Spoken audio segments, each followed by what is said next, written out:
Sam Fender returns with his brilliant new album, 17 Going Under. Includes the single 17 Going Under, Get You Down, and Spit of You. Sam Fender, 17 Going Under, out now. Hi, this is Kelly. And this is Jenna. And you're listening to ODFM. Today's episode is One Derelict from Murder.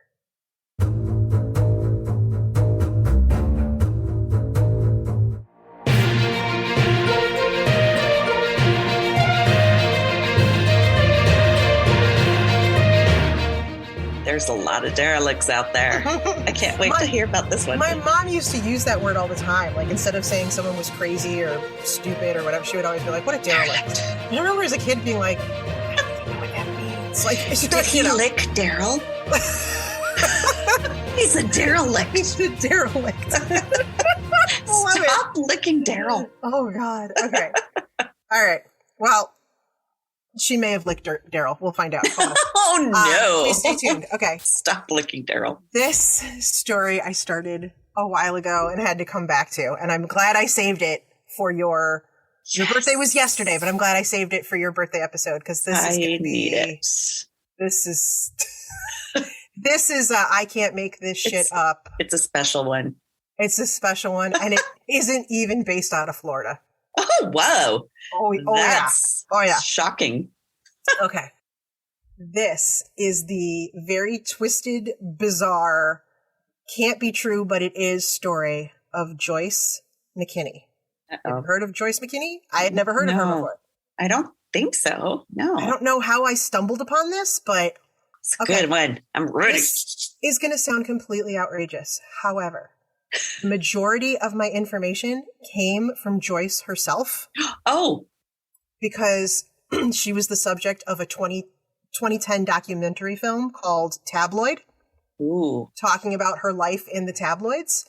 And I'll just put out there, the filmmaker was trying to put out the story, like, of what happened, like the full story. She thought this was going to be her chance to tell her side.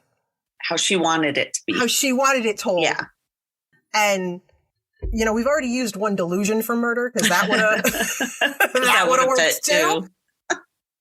Because, oh boy. Oh, no. It's really funny. At one point, she even says, you know, if you tell a lie enough times, you actually start to believe it. I'm like, you believe everything that's coming out of your mouth, crazy lady. So anyway, there's going to be a lot of stuff here that's going to sound crazy far-fetched. Taken straight from her mouth. I even have a lot of direct quotes because I can't even paraphrase this shit, okay? This is like, our story begins with Joyce Vernon McKinney, who was born August 6th, 1949, in a small town in North Carolina. Her actual given name was Joy McKinney, but at some point she changed it to Joyce because... I think Joy is so much better. I do too, but I don't know. I mean, this was like... Yeah. You know, she grew up in the 60s and 70s. Maybe that was the cooler name? Yeah, maybe it was more fashionable. Right. Yes. It was, yeah. Okay. She had very pale blonde hair and very big brown eyes. She began participating in beauty pageants at a very, very young age. Oof. North Carolina, small town. Little debutantes. Mm-hmm. The pageants she saw it as an opportunity to be able to show off her beauty, her talents, to perform in front of people. It was like... To get attention. Yeah. She was even named later on. In 1973, she was named Miss Wyoming World. What? I'm confused. She's from North Carolina. So I don't really know how that worked. She did Wyoming World. She did move in the 70s. She was living in Utah. So, but that still doesn't.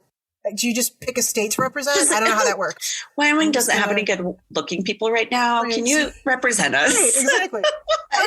Okay. Anyway, but she was named Miss Wyoming World. And I will say, I will post images of her. A lot of images of her as a young woman remind me of Terry Garr in movies in the early 80s. I can't remember who she is. So, Mr. Mom. Do you remember Mr. Mom with... yes. Okay, she was the wife. Oh, okay. She was the mom in Mr. Mom. Okay. Yeah. Very pale blonde hair, but it was very like full blonde hair. Yes.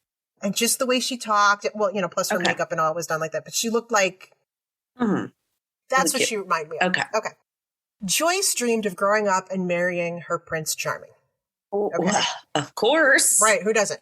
But she didn't just want a nice guy. She didn't just want a clean-cut guy. Okay. She wanted a very special guy. She believed that she was destined for a very special guy. Like a real prince, possibly. Not necessarily a real prince as far as like, royalty specifically, but like not just like a good looking guy. Like she was destined for like he had a lot of special boxes. Guy. According to Joyce, she didn't start dating till she was like 17. And that's because of her very high IQ, which she said was 168. Okay. So that made her too smart to date? I guess so. Too smart to get along with the people her age, I guess. She was too smart for the other teenage boys. Stupid, yeah. She was in an accelerated school. She was very sheltered. So in 1968, a 19-year-old Joyce moved to Salt Lake City to study drama at Brigham Young University. Oh, so was she Mormon? No. Oh, she interesting. Didn't even know what Mormonism was. Oh, interesting, because I thought at that time that they had to be Mormon to attend that school, but apparently not. Apparently not, and that is going to kind of be an issue. No. There was a professor there who said he was going to introduce her to some very nice, clean-cut, all-American type men, which was what she was looking for. Okay. And he did introduce her to some very nice men. She did not know that they were Mormon, and she did not know what it meant to be Mormon at the time. I don't know how you go to this college and not know that. I mean, I know very little about Mormonism, and I know this. I know that's, I'm like very confused. She said she was falsely led to believe that being Mormon meant that you were part of a church that was very family oriented. And that's all? Because I mean, it is, but. Right. But that's what she was told. Okay. And I'm just believes that she was lied to, right? Yeah. Oh. When Joyce was 25, she met a 19-year-old Mormon man named Kirk Anderson. And according to her, it was mutual love at first sight, fireworks, Romeo and Juliet magic. All the things. She described him as tall with gorgeous blue eyes, a sexy smile, and very clean skin. that I was like, okay. He washes his skin daily. He washes his face. He used the Clearasil. He had the what was it, Seabreeze, or what was the, Yes, the wipes. The interesting thing is Kirk has actually been described by others as being about 300 pounds, 6'4", kind of flabby, non-athletic. And I have pictures of him. And he looks like a non-athletic, nothing really to see here guy. But she said just instant. He blew her away. Well, that's cool. Okay. Well, that's, there's someone for everyone. Exactly, right? Now, according to Joyce, Kirk told her that he loved her the very first night they met. Whoa, that's quick. And asked her to marry him the next night. Yikes. Run. Yeah. Sorry. Flags, that's what I'd be like, ow. Yeah. Too much. And soon after that, they began planning the names of their future children, which were all going to be named J's and K's after the first letters of their names. Okay. Oh, yeah. It was all in there. Pet peeve of mine. Pet peeve. Kirk took Joyce home to meet his mother. And in the documentary, Joyce says, quote, because I don't want anyone to think that I said these things. No, you don't.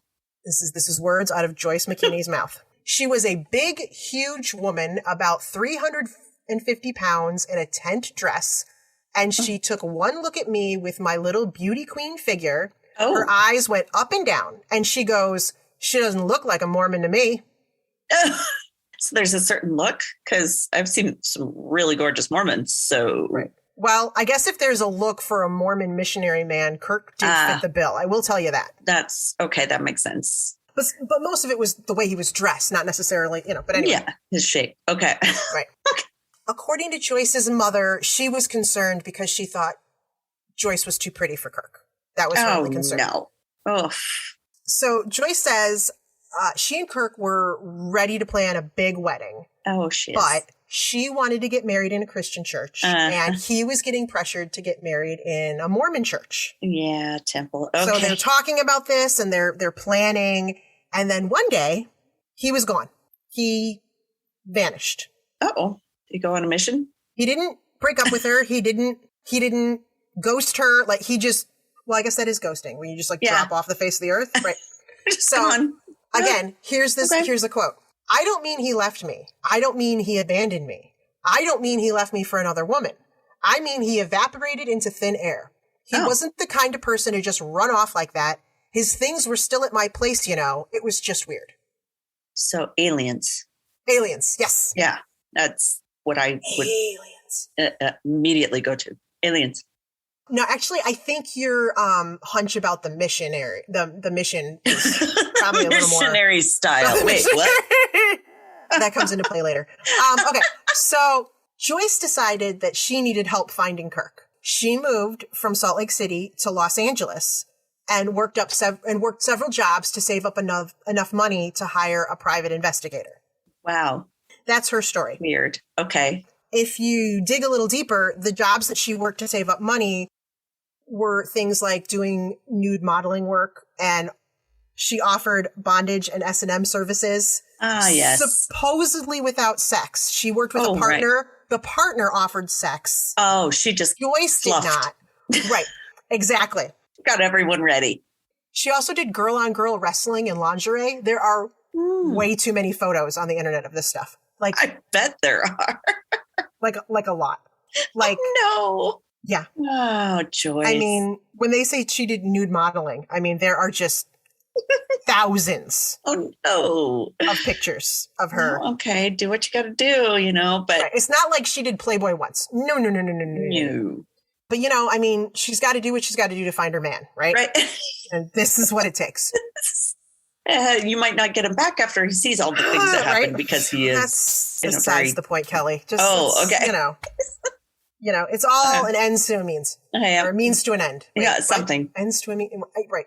End your means. Stop being mean. She did hire a private investigator, and he found Kirk in England, where he was a door-to-door missionary. Ah, yes. Sugar! Yeah. But in her words, the Mormons had him. Oh, they took him. Kidnapped him. They kidnapped him. They took him.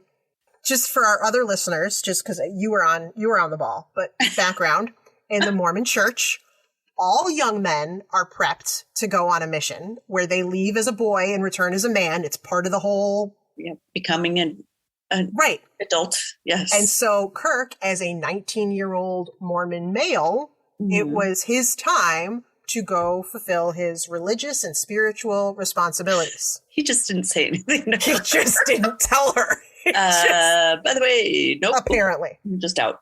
Maybe he had some red flags and he was like, oh, this is my chance. Right. Just so you know ahead of time, Kirk has not done any interviews. He has not. There's no information from Kirk. So we only have her point of view and then like what's been reported. Yeah. So we don't know the truth, basically. So we don't know everything, but there does seem to be some truth in the fact that Joyce and Kirk had some kind of short fling. They actually they dated or something. I don't know that he proposed and that they were naming their kids, but they had a fling. And best guess is he felt guilty, spoke to his church elders about it, and they advised him to, let's cut take ties now. Let's speed this up. And probably. Right? Joyce, however, believed this powerful cult, the Mormons. They were a cult, by the way. Oh, that's what she decided. Okay. Had her fiancé. Wasn't her boyfriend anymore. He is now her fiancé. Uh-oh. Doesn't have a ring or anything, but he proposed. So the Mormons, the cult, the Mormons, had her fiancé in England, and she had to rescue him. I mean, no one else was going to do it. Oh, he had to rescue him. He needed help. Do you remember Wedding Singers where he was like, I got a stage 5 clinger or whatever? Yeah. What was that? This is what I'm picturing. He's like, I'm trying to ghost this bitch. And she's and she's going to follow me. Oh, no. I went across the ocean and she came. Okay. Might just tell her. Maybe he tried. I don't know. So she had a friend, 24-year-old Keith Joseph May, who went by the name KJ. There's a lot of K's and J's. So there's Kirk, that's Keith, weird. Joyce, KJ. Right. KJ was like a big brother to her, according to Joyce. Other reporters and I think that he was trying to do if I stay friends with her long enough, eventually she'll realize I'm the guy. Unfriend zone me. Yeah, right. Okay. He was deep in the friend zone. Oh.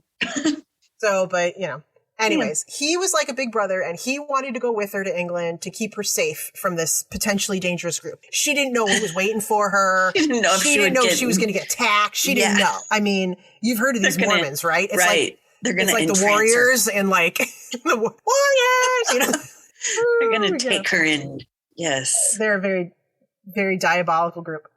Just disable her. Mm-hmm. They decided they wanted 2 bodyguards to go with them. What? One. Okay. I told you I can't make this up. All right. One was to be a large bodybuilder type and the other a pilot. Oh, so they had a specific.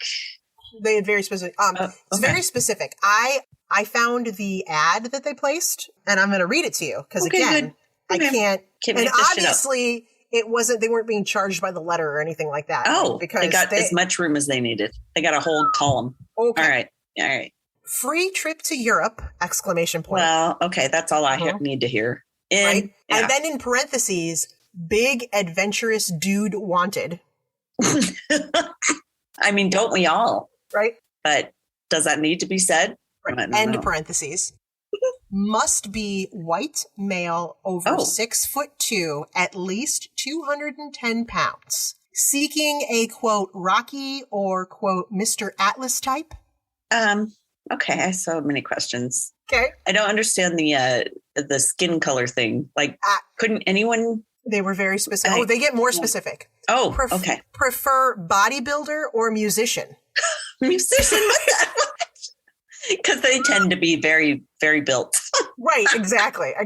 Have you seen some of the musicians? Axl Rose. Right. Well, this is the 70s. I'm picturing like Robert Plant and stuff. They're like Mick Jagger. Mick Jagger. What was he like? 110 pounds? Just waves. I'm gonna help you, right? That's so hilarious. Prefer bodybuilder or musician.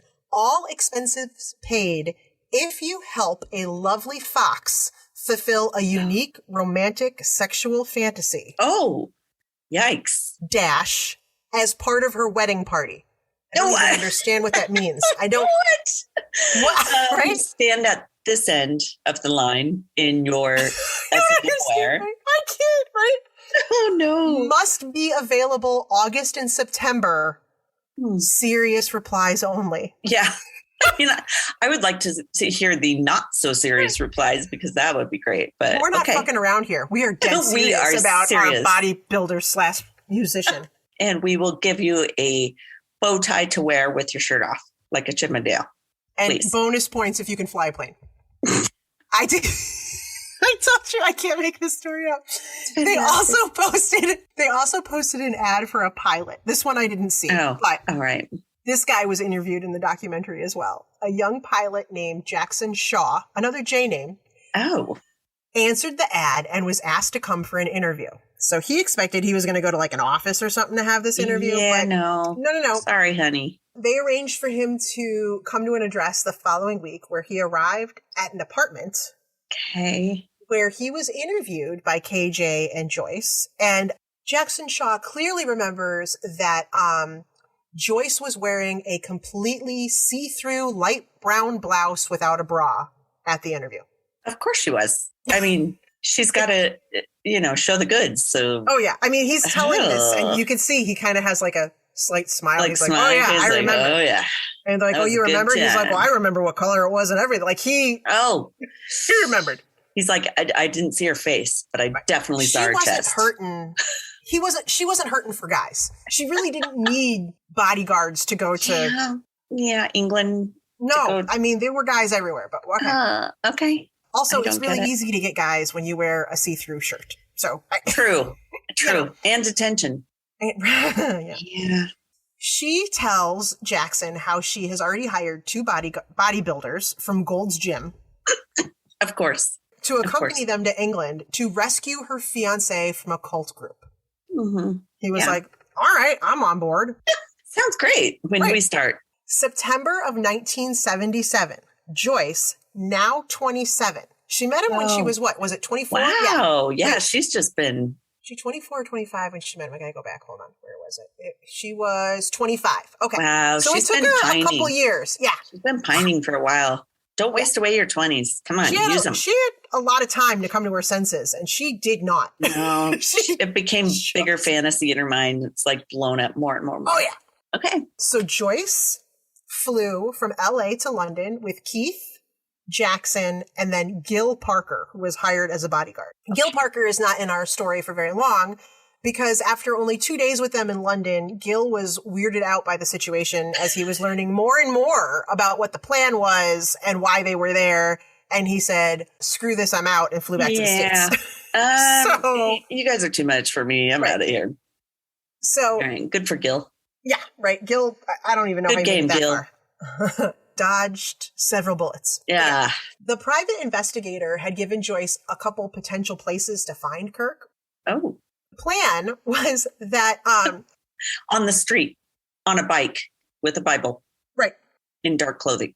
No? Keith and Jackson were going to go into these places wearing a wireless microphone and ask questions while Joyce sat in the car and listened while wearing a wig and sunglasses. What? Are they in the CIA? Is this super undercover?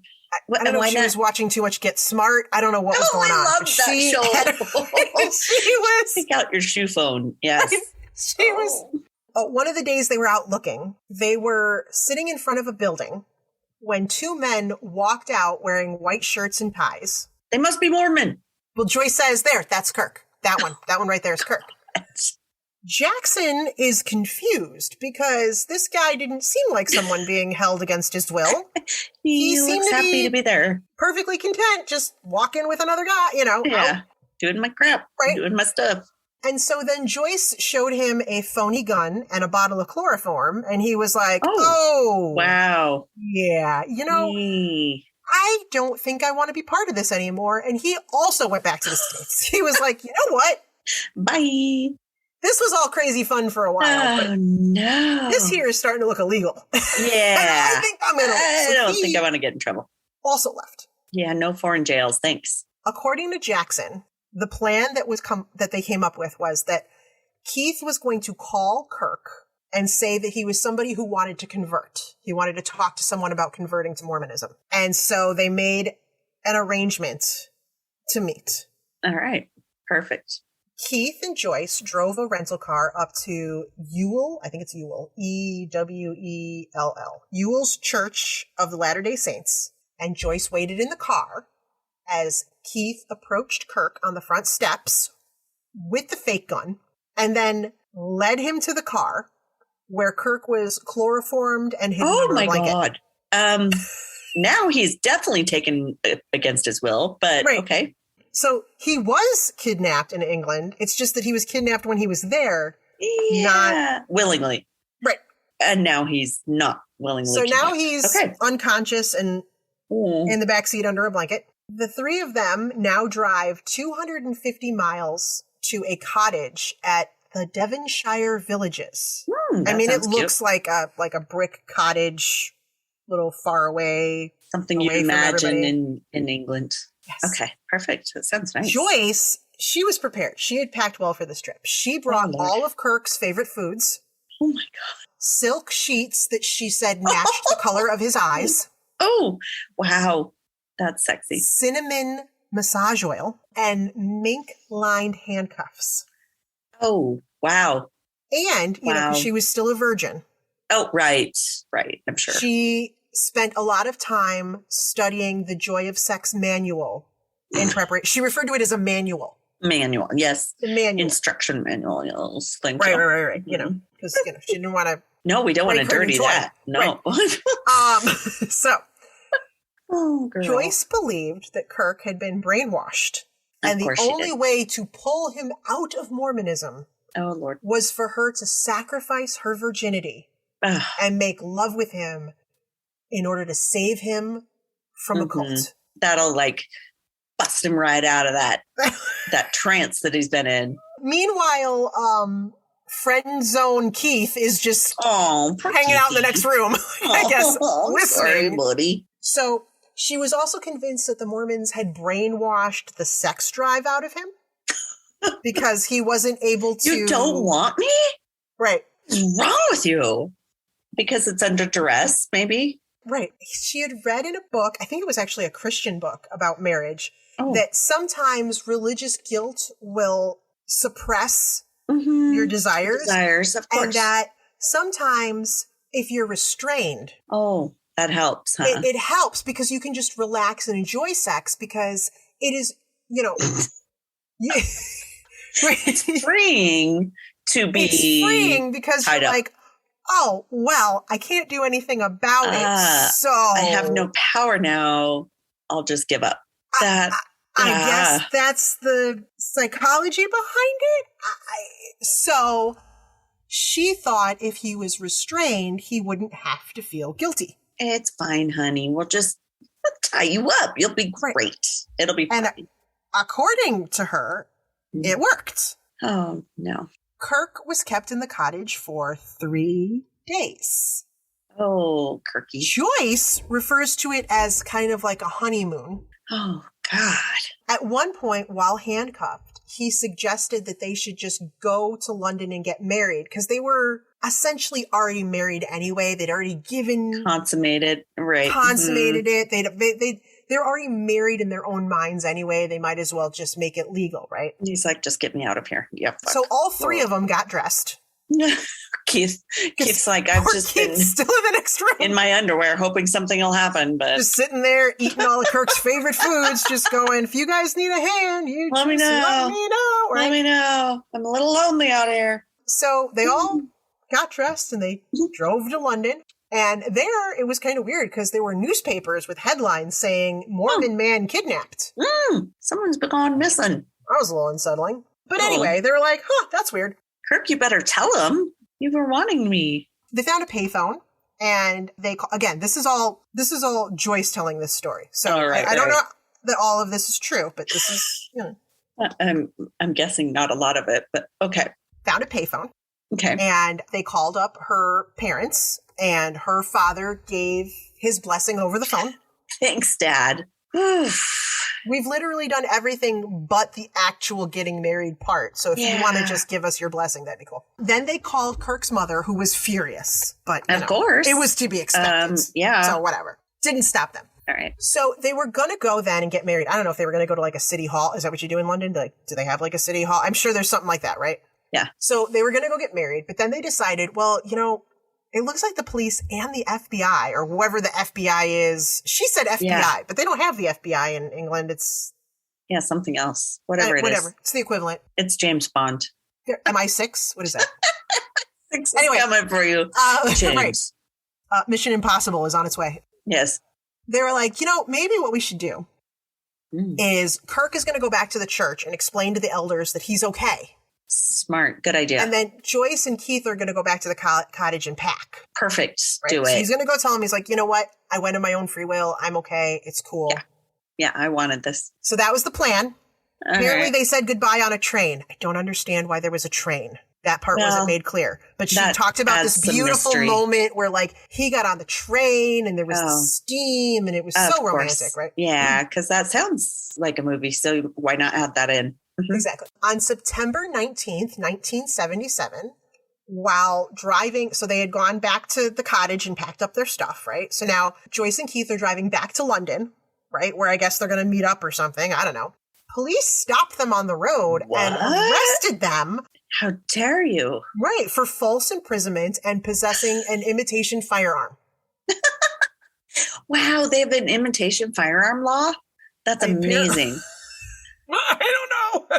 Soon, there were news reports all over the world about the Joyce McKinney and the Manacled Mormon story. Manacled Mormon? That's what it was called. Joyce McKinney and the Manacled Mormon. It was also referred to as the Mormon sex slave case. Well, I mean, they're not wrong. She was suddenly a tabloid sensation.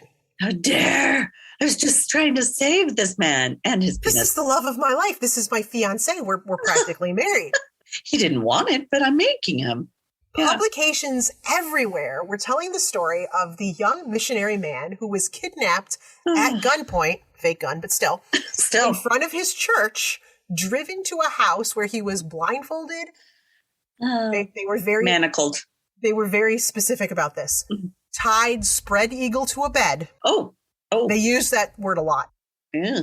And Kirk said that Joyce had forcibly removed his chastity undergarments. The magic underwear. I've heard about these. And then raped him repeatedly. Oh, Joyce, you dirty little... Oh, minx. Oh, we both said it. It fits, minx. Right? It does. Oh, poor Kirk. That's now, ridiculous. In a British tabloid called The Mirror, when she was asked about the 3 days of kinky sex in the cottage, Joyce said, and again, I'm letting you know, I'm quoting this. I'm not paraphrasing. This is Joyce. Not my words. Don't Joyce claim it. said, I tore off his pajamas, but that was because I wanted to please him. It was bombs, firecrackers, and the 4th of July every time he kissed me. Oh. Okay, Joyce. Just for you, honey. I have a feeling he's not moving at all. In the documentary, Joyce is asked, do you think a woman can rape a man? And her reply is, and apparently she said this phrase several times to several tabloids as well, but I got to hear her say it directly.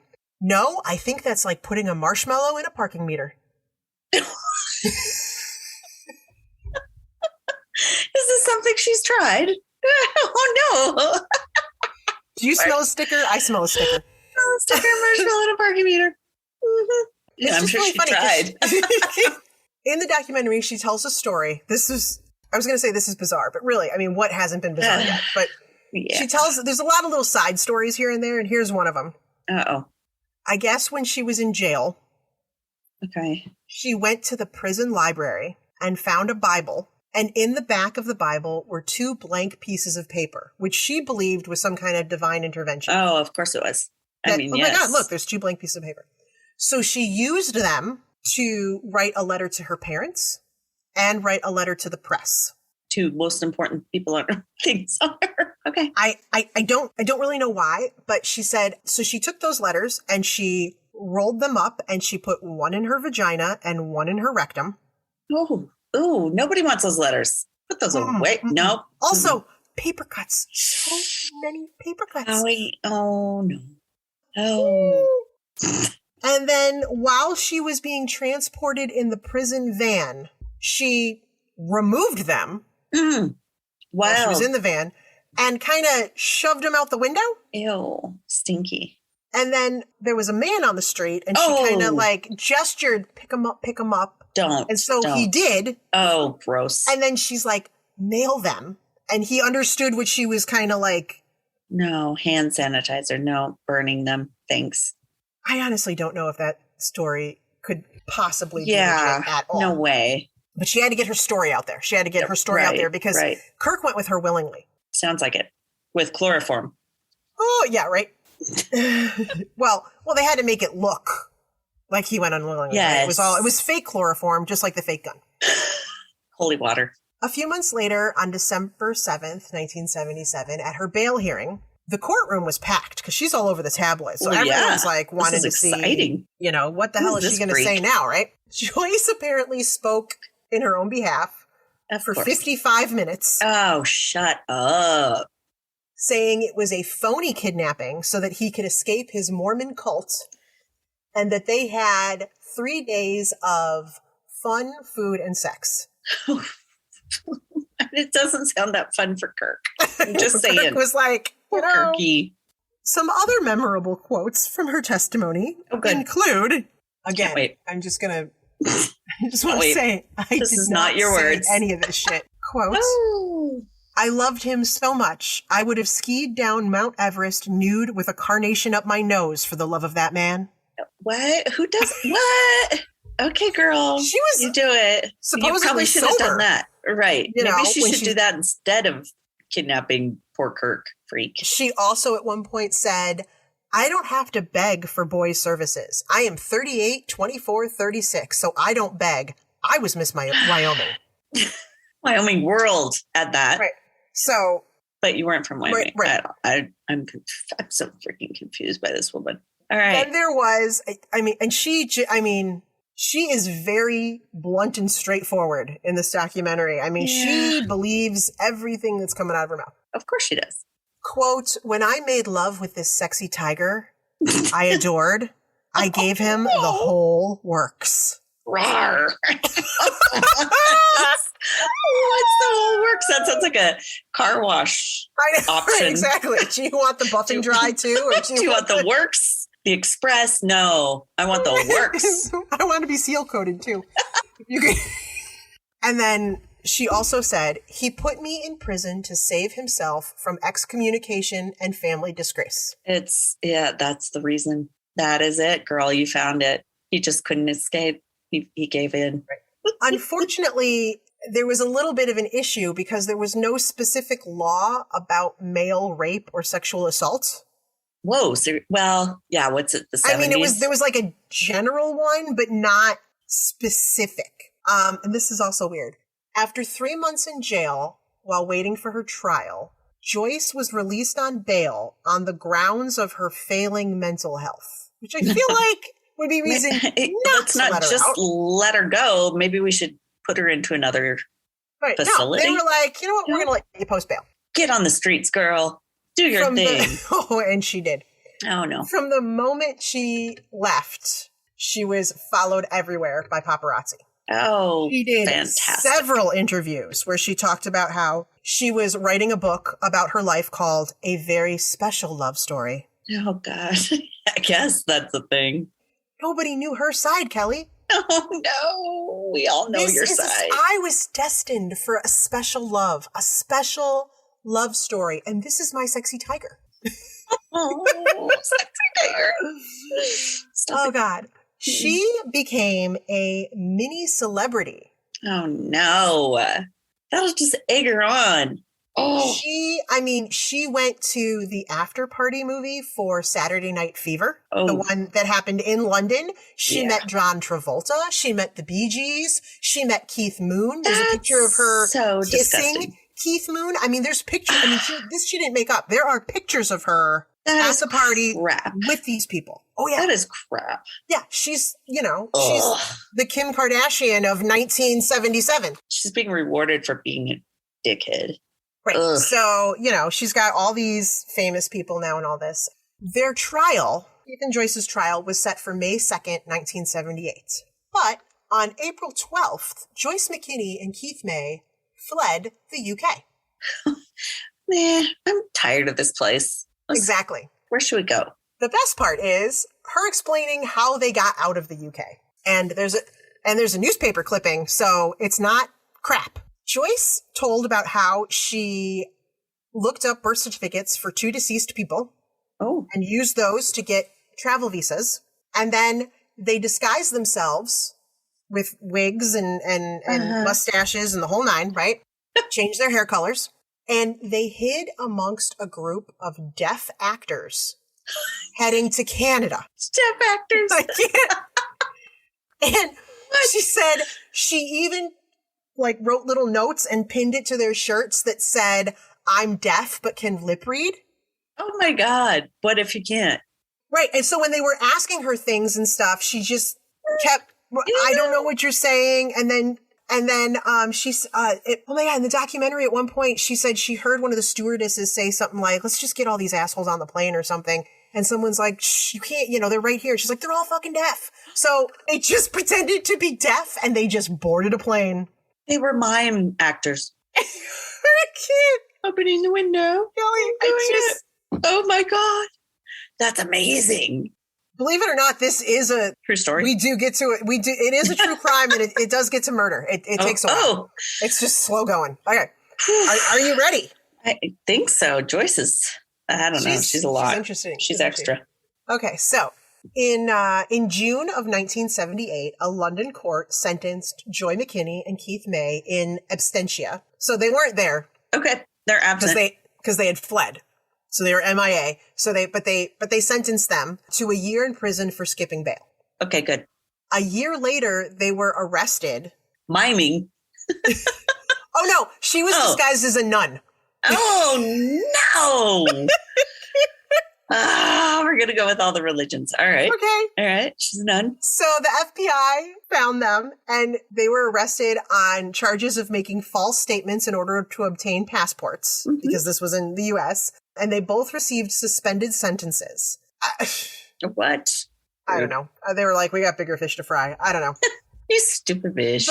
The British authorities decided not to pursue extradition, probably because they just didn't want to deal with these. Yeah, let's not bring him back here. We don't want him. And they ended up just dropping the charges against them. Poor Kirk. He's like, right? Oh, do God. I even matter? Oh, my God. So people gradually forgot about Joyce McKinney and the Manacled Mormon. And, our story could end there, but it doesn't. But it doesn't. Oh, no. Joyce. Doesn't. She's going down rabbit holes. Okay. 5 years later, in 1984, Joyce was arrested near the Salt Lake City airport for stalking Kirk Anderson. Oh, Jesus Christ. Who at the time was working at the airport. He's now married to a lovely Mormon woman, and he's a father. Oh, let him go. It's time, Joyce. When she was arrested, police found in her car a rope, handcuffs, and a notebook detailing Kirk's movements. Oh, my God. Psycho. She's the worst stage 5 clinger. Yeah. I was just going to say, she's that grade A clinger. She's that clinger. Oh, my God. Mayday. The clingers. Unfortunately, when her court date arrived, Joyce failed to show up, and then the case was dropped. What? Yeah. Yeah, we'll just let you go. It's all right. The police are doing nothing to help poor Kirk. I mean, they just keep going, she's crazy, and then drop the charges. What's wrong with you? You have a hot chick after you? Darn. But not realizing, it's ruining my life. Thanks.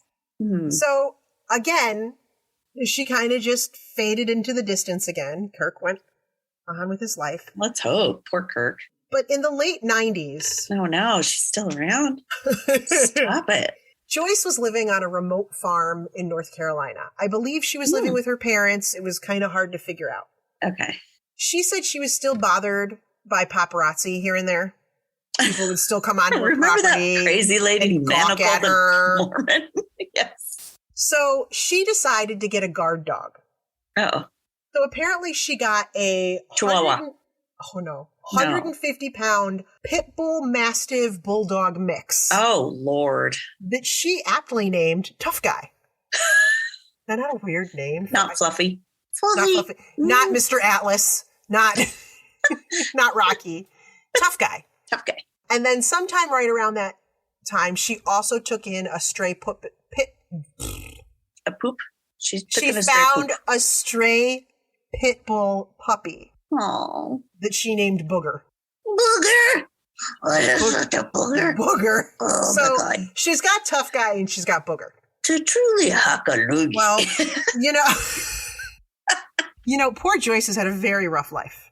Yeah. And nobody understands her. Right. Nobody understands her, and everyone just thinks it's psychotic. Nobody likes her. Nobody understands her. So I don't like her. She tells the story of how Tough Guy got stung by a bee, and that 2 women at the pharmacy who didn't like her thought it would be funny if they messed with his dosage of prednisone. What? Okay, that's not funny. Right. She's like, well, they thought it would be funny, so they gave him a higher dose of prednisone. And she claims that it caused him to overdose and caused the capillaries in the dog's brain to swell. Oh. And that he became violent and attacked Joyce. My guess is he has maybe an aptitude for violence because he's bred for it, possibly. Right? And then you put him on a big dose of steroids? Yeah. Ooh, not a good combination. So she says that when he attacked her, oh God, he amputated part of her left arm, which is weird because in the documentary, she's lifting up her arm to show you. It looks fine. She's like, I can't really lift this arm because he amputated this part here. And I'm like, I'm looking at a whole perfect. Arm. Okay. So that was weird. And then she's like, and he tore off 3 fingers on my right hand as she's holding up her perfectly good looking right hand. Very well manicured fingers. I don't understand. They're all still there. Mm-hmm. She said he ripped the intestines out of her stomach wall. Jesus. Ooh. And shredded her knee from her kneecap all the way down to her ankle. So you're not alive. I don't know. I'm confused. Right. She said that as she was laying there bleeding to death, Booger came to her rescue. Boogers to the rescue! Right. Get it, Booger. And attacked Tough Guy. Oh. And Joyce was saved. Oh, Booger. So she said then after she came home from the hospital, she and Booger had this magical, inseparable bond. Of course they did. Right? Yeah. Are they going to get married now? Is she going to stalk him? Is he because of this story, you think that you never know. Is, you never know. Completely it was possible. true love. He became an even more incredible dog. Oh. Because he became a licensed service dog. And then, just seemingly on his own, he just up and learned how to unlock the door. Oh. He learned to dial 911 with his paw. He has very specific paw pads. I don't understand. So he learned how to, and he would bring her whatever she asked for, like a towel out of the dryer, not just a towel, like go into the dryer and bring and fold it. Fold it nicely for me, please. Like those animals, like they do like on a cruise, like a swan and all the different. He had all the skills. Because he had those opposable thumbs on his paws. Right. It makes it possible. Right. He could bring her a can of soda out of the fridge. He was very delicate about it. So he didn't puncture it. I mean, he was magical. He sounds incredible. She should be in a circus, honestly. What's he doing? Wastes his time with her. Oh, right. She could have made $1 million that way. Mm-hmm. Sadly, after about 10 years, he passed away from cancer. So this was April of 2006. And Joyce was absolutely beside herself, lost without Booger. Is this woman always high? I just feel like maybe she's on shrooms or something. I don't know. I would feel better if I knew she was. LSD? Because something? She's tripping. She did what any woman would do when they were beside themselves and they lost their dog. She heard about cloning. Oh, no. I thought you were going to say taxidermy or like stuffing the dog. No. You know how you see some people do? No. Nope. She's going to clone it. All righty. We're going contacted Dr. Byung Chung Lee. Oh, Byung Lee, of course. Byung Lee. Yes. From South Korea. At least it's North Korea. Right. I'm okay with that. All right. I can clone your dog. Let me make your dog again. Oh, God. She flew to South Korea where 5 cloned puppies were waiting for her. Oh, wow. 5. She named them all after Booger, herself, and the scientist who created them. So she had Booger McKinney. Oh, no. Booger Lee, Booger Hong, Booger Park, and Booger Ra. All the boogers. Let's go, boogers. Let's do this thing. So no, how does she make her money? I mean, she was a model. Don't know. She was basically a porn star. Boogers. Bringing home the boogers. Bring home all the boogers. In the documentary, she claims that while she was sitting in a hotel in Seoul, one of the 4-month-old puppies just got up and opened the door to the hotel room. Of course he did. Mm-hmm. Another one opened up the minibar, and she knew then and there that they were clones of her beloved Booger. He starts making a drink. What you want, Mom? You're looking for a Manhattan tonight? Oh, no. Joy, nobody believes you, honey. No. In the summer of 2008, the bizarre story broke out of the California woman. I don't know when she moved to California. Like a rash. But at some point she moved to California. Who had paid more than $50,000 to a South Korean laboratory to have her dead pit bull cloned. The woman's name was Bernin McKinney. Yeah, Bernie. And it was a big story because it was the first time someone had paid to have... Right, someone cloned. But is her name Burnin because it's her genitals? Genitals are burning. That would make sense. No, that was her middle name. Oh, Burnin. She thought that was enough of a cover. Nobody will know. Because there's only one Joyce in the world, but there's all kinds of McKinneys. So, I think you used the wrong... Yeah, let's traded in the wrong name. Yeah, that middle one's a little bit different. So she went with Vernon McKinney. Like I said, it was a big story, right? It was all over the papers. Woman clones puppies. Of course. It didn't take long for reporters to go, this girl looks familiar. Oh, no. I know the name McKinney. Yeah, she's been in the press before a lot. She was pissed because she was like, I don't understand. Like, what happened with the love of my life and my puppies have nothing to do with each other. I don't know why I don't know what the difference is. So anyways, here's Joyce, tabloid famous again. So not only famous for cloning puppies, but the whole Mormon sex slave case is back out. It's coming back, honey. It all gets popular again. Broken record.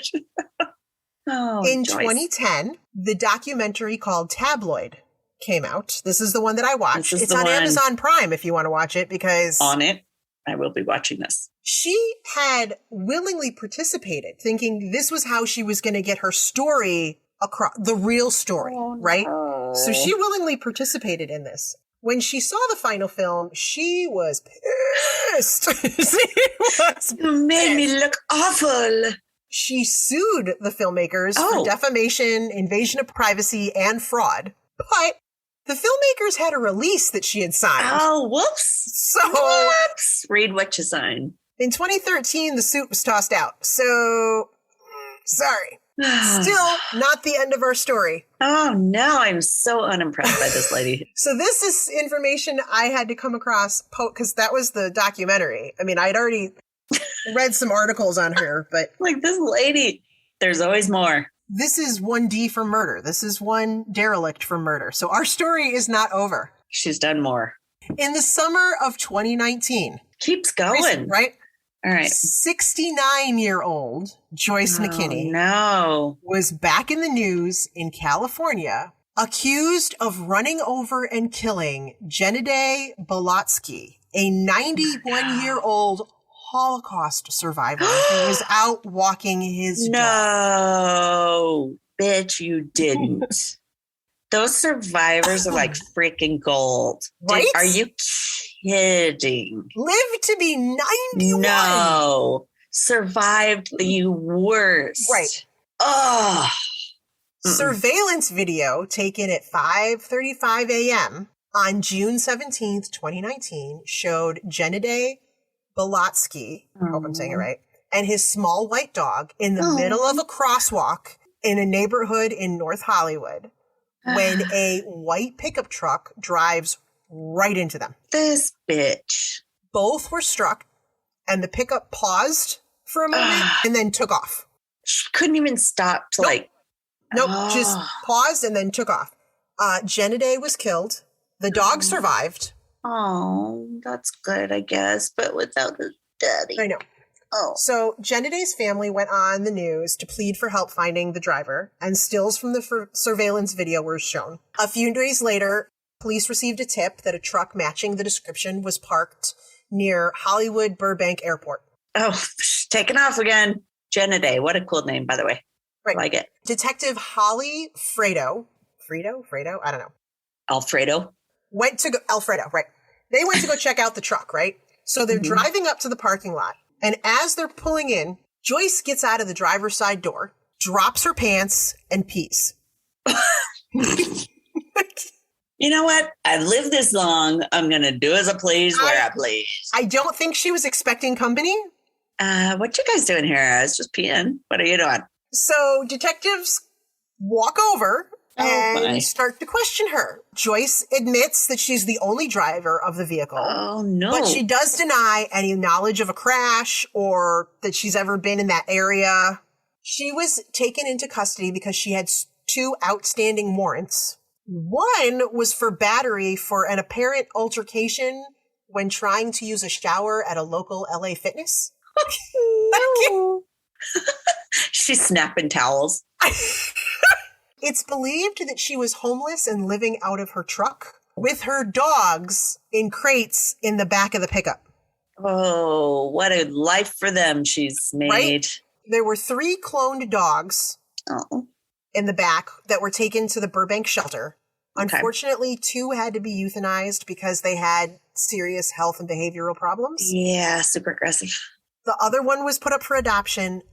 nobody knows what happened to the other two dogs. They opened the doors, left. They were like... They hitched a ride. They're like, fuck this bitch. You dumbasses, I'm out of here. They put up their opposable thumbs and they hitched a ride and they just... I'm out of here. Oh. Crazy side note. I just had to throw in there. This is about Gennady Bolotsky. 15 years before he was fatally hit in this crosswalk, he was hit in the exact same crosswalk walking his dog. Maybe don't use that crosswalk. What are you doing? Crosswalk? He's like, it can't happen a second time. What? You know, one time. Exactly. You're like, what are the odds, I survived the Holocaust. I survived a crosswalk. What he should have been doing was playing the lottery. That's what he should have done. For real. So anyways, how freaking weird was that? Same crosswalk. It didn't say if it was the same dog. I know, it was 15 years. I don't know how old the dog was. The poor dogs. They're like, God, this guy's an unlucky penny. In August 2019, 2 20-page handwritten letters were sent from the LA County Jail. God, I hope they didn't go through. I was just going to say, were they brown? They were sent from the LA County Jail to the Burbank Animal Shelter. 2 20-page handwritten letters. I keep picturing of Ross and Rachel, you know. You wrote for 18 pages, front and back. Anyway, the letters said that Joyce was being held against her will at the LA County Jail. Well, of course she is. Everybody is in the jail. I'm not here willingly. Nobody is. She was being falsely accused and that she wanted to be reunited with her dogs. Everybody does. Okay. Whatever, Joyce. Not happening. In July 2nd of 2020, Joyce McKinney was charged with assault with a deadly weapon, hit and run resulting in death, and vehicular manslaughter with gross negligence. Emphasis on the gross, as she's just peeing outside her car. She was facing a maximum of 11 years in prison. Rest of her life, basically. But a judge ruled that she was not mentally competent to stand trial.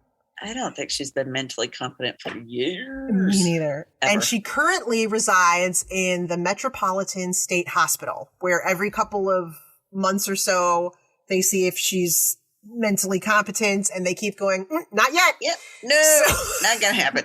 Well, stick her back in for a little while longer. So let her bake. As far as I know, that's the latest information they're still checking her every couple of months. She's hanging out in the state hospital. Keith May passed away in 2004. So that was before the documentary. So he wasn't interviewed for the documentary. Dang it. And the last known reporting of Kirk Anderson was that he's working as a real estate agent in Utah with his Mormon wife and refuses to talk to anybody. And I don't this was the hell of my life. I mean, just let her keep talking. No, I don't want to be a part of this anymore. I never did want to be a part of this. Right. Yeah. The more she talks, the more sane he looks. Just don't open your mouth and just live your life. Did she? So she never got married, never had kids, hopefully. He was the love of her life. Besides all the boogers. Besides the boogers. That was her second love. A lot of boogers. So it was Keith, and then Booger, and then Booger McKinney, and then Booger Lee, and then Booger. All the bugs. I'm still laughing because, when I take when I take my cats and stuff to the vet, it's like Clyde Swanson, right? Right. So was he Booger McKinney?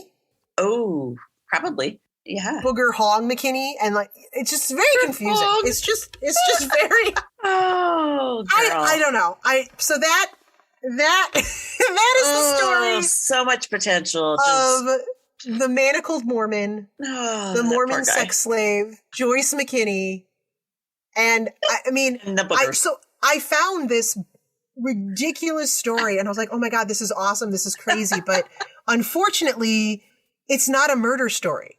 And then I looked to see where she is now, and I was like, son of a bitch. It actually is. It became one. You could see all the signs. You knew it was coming. Someday there will be a murder. And yep, she murdered someone. And the most innocent of all was the Holocaust victim. You motherfucker. Right? Taking one of our national treasures. Well, worldly treasures. Thank you for that episode. That makes my day. Someone's crazier than me. Would you like to hear my sources? Norman. I have some excellent. Yes. Oh, of course I do.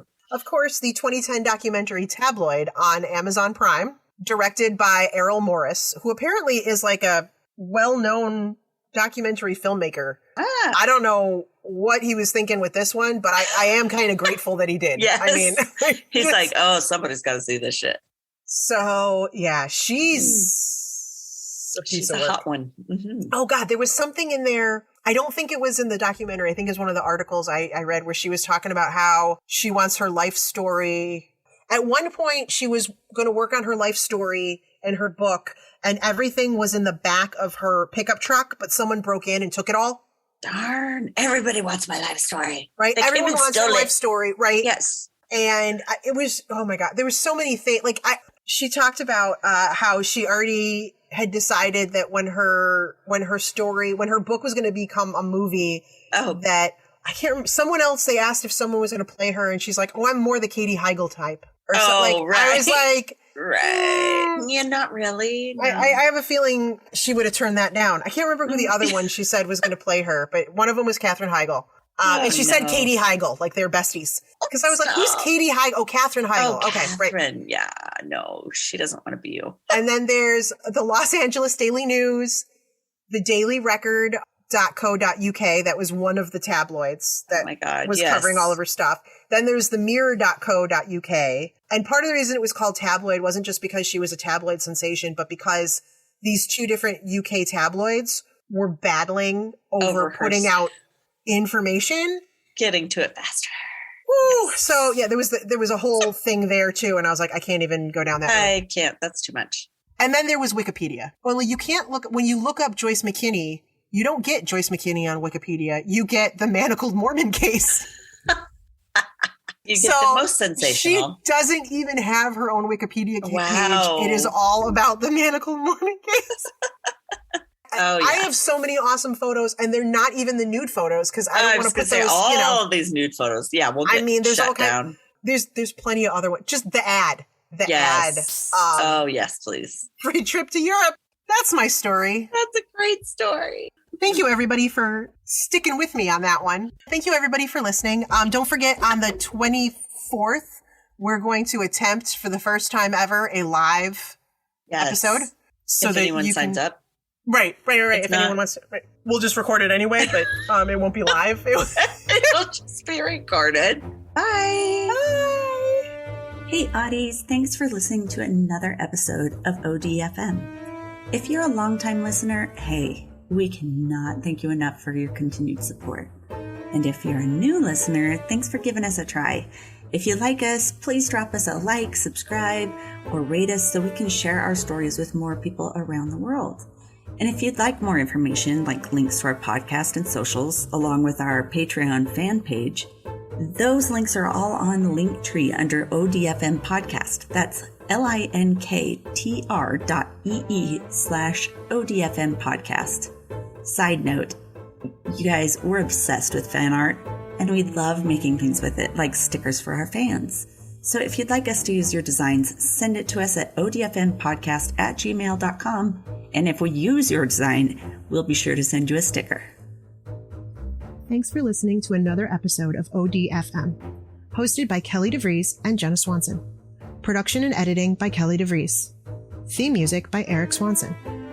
ODFM is a satirical true crime podcast for entertainment purposes only. The stories you hear are serious and true. The comments and opinions are not. We apologize if any of our content is harmful or disrespectful.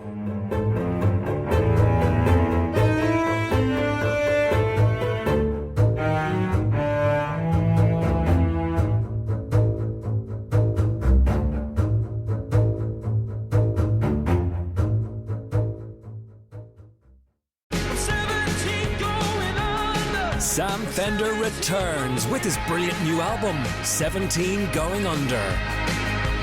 Includes the single 17 Going Under, Get You Down, and Spit of You. Sam Fender, 17 Going Under, out now.